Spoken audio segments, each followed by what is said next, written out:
Hello. After so many pants-ruining adventures, today's recommendation is just a relaxing fishing simulator. You can sit in your boat with your fishing rod. So let's give this thing a nice little cast. Woo! And you can admire some nature. There was a moose over here, but he seems to have gone. But yeah, look for some fish, cast your line, and beep up to the radio that I kind of have turned off right now because I don't want to get this copyright strucken. You know, even when it comes to like actually catching the fish, it's actually best if you don't panic and flail about and you're gonna snap your line and lose your fish that way. So you just nice and relaxing, just give it some slack, give it a little bit of a reel, and the next thing you know,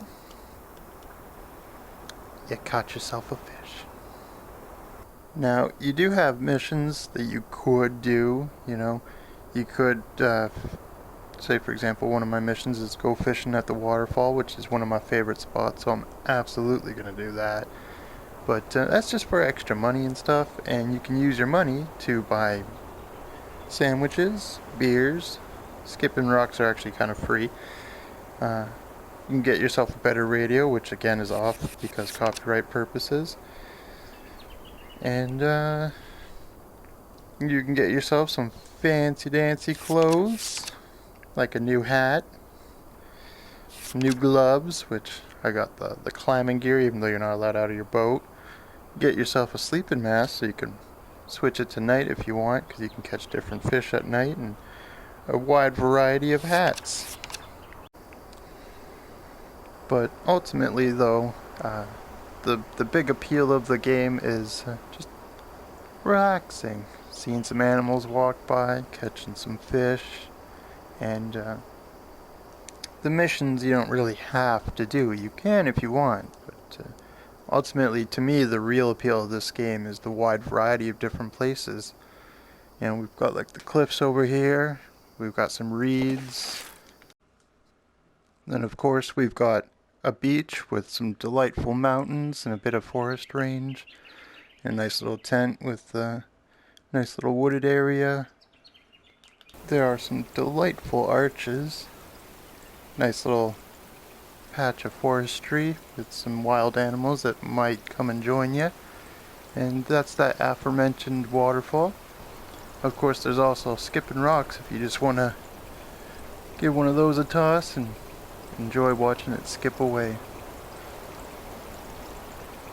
It's a very relaxing game. There's even a rather robust cave network system in which you could cast away in or just row about.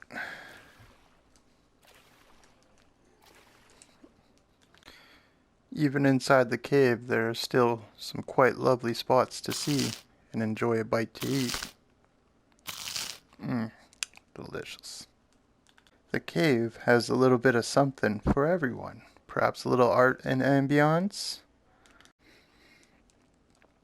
Perhaps you like your art with a little bit more vibrance. Perhaps you like that nice romantic rouge ambiance, I gotta tell you, this is actually one of my favorite places in all of this game. But perhaps you like more of a blue spectacle, There are some beautiful sights in this game, and they have basically just a little bit of something for just about everyone. And as far as realistic fishing games go, and relaxing games especially, this is definitely worth its money. It's so much fun just sitting here listening to music and stuff, or sometimes I'll get like a couple of friends in party chat and we'll just be chilling, talking about what we're catching and stuff, and it's definitely relaxing. Now, the only downside is that it is one player, so you actually can't have like another friend on another boat, but maybe if the developers wanted to patch that in on a later date, I'm sure a lot of people wouldn't object. But yeah, this is a absolute fun game otherwise, and the only other downside is that it's very physical to try and paddle the boat long distances, but at the same time it also kind of adds to the realism, so I like it. I don't detract for it. But, yeah, you know, if you like relaxing, you like fishing, and you like kind of realistic games, then 10 out of 10 all the way. But, you know, if you're more of like a, I like shooting stuff type of person, this would probably be like a 2 out of 10. So, you know, expectations. I think I'm going to move away from the whole star thing and just be like, yeah, you know, if you like this tile, then you like this game. But I hope all of that was helpful, and you have yourself a good one. Take care.